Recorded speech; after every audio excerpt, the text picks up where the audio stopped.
All right, welcome back to the channel. It's your boy Fanon, and in this video, we're going to be in the 147-pound division where Tim Desert Storm Bradley gives a warning to Brian Norman Jr. about the Devin Haney fight.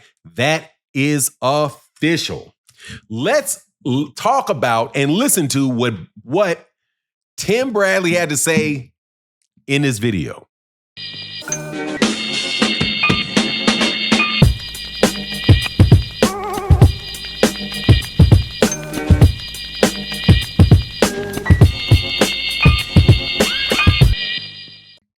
All right, welcome back to the channel. It's your boy Fanon, and in this video, we're going to be in the 147-pound division, and we are going to be talking about Tim Bradley, Devin Haney, and Brian Norman Jr.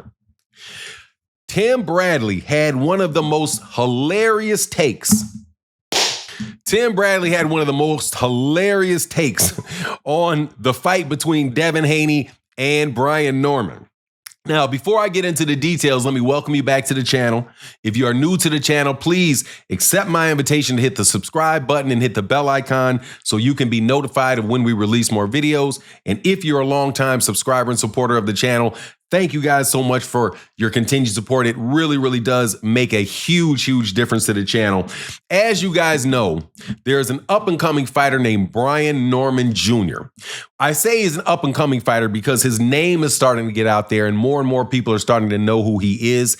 Very, very talented young fighter, the WBO welterweight champion of the world, out of Atlanta, Georgia. His father's Brian Norman Sr. He's come by the show several times. I personally think he's a good guy. Many people kind of compare him to Bill Haney in the way he pushes his son. But look, man, I personally know Bill Haney, and I know, and I've met Brian Norman Jr. Those are not the Brian Norman Sr. Those are not the same. Those are not the same two type of dudes. One guy is really trying to promote his son and is trying, I believe one is really trying to promote his son and back his son up to get to the championship level. And while the other one, I think, is really kind of there for his own self-aggrandizement, and whether or not Devin succeeds or doesn't succeed is like, you know what I mean? It's kind of secondary to Bill. At least that's what it seems to me. But Tim Bradley warned Brian Norman Jr. about this fight. And I'm going to play a little of the audio. Shout out to Tim Bradley, man. If you do it, Tim, if you do a live stream, I'll drop you $10 for the material. But Tom Bradley, guess what? It's real. It's official, baby. It's official. Brian Norman Jr., you saw it. Yep, I believe it was Mike Coppinger put it out. Brian Norman Jr., Devin Haney is official. Man, I'm about to tell you right now, Brian Norman Jr., I just got off of Craigslist, man. Craigslist, go on Craigslist, man. Sparring partner's gonna be cheap for this fight. Sparring partner's gonna be cheap. Man, get you about 3 or 4 chickens, $25 a piece. You're gonna need to chase some chickens around if you're gonna catch Devin Haney. My gosh, that boy gonna be all moving around all around the ring. He gonna be all on the top ropes. I promise you, man. Listen, you don't need no bear. You ain't gonna need no humans. You gonna need some chickens. That boy is fast. His feet are fast. Woo, man, I'm trying to tell you.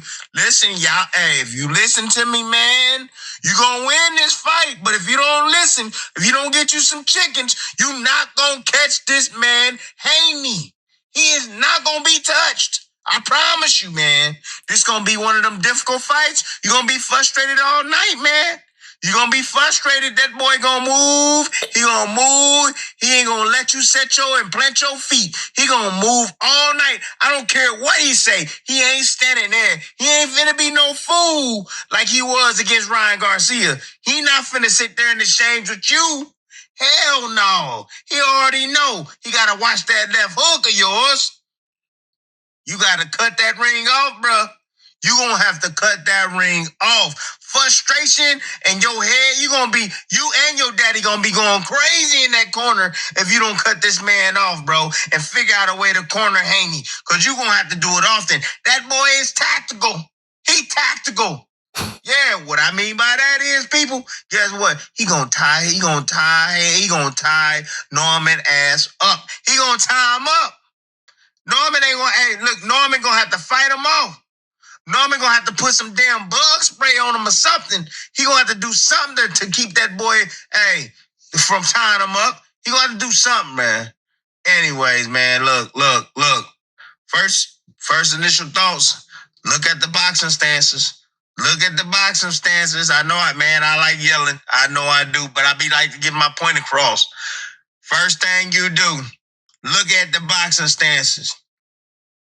First thing you do, you got flat-footed versus athletic stance. Devin Haney, all right?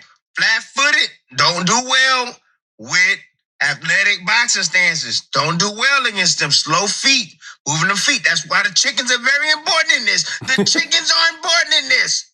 Damn, I'm spitting all on this thing. But yeah. And then you look at jab defense. You gotta look at that. Jab defense. Guess who got better jab defense? Devin Haney. Look, I still think he done. Soon as he get touched on that chin, that's it. Gotta get touched on that chin. Ooh, and then he get touched on that chin by Norman Jr. I'm telling you, man, it's gonna be another. He gonna go down that same road he went with Ryan Garcia, down that same road, face down, ass up in the air.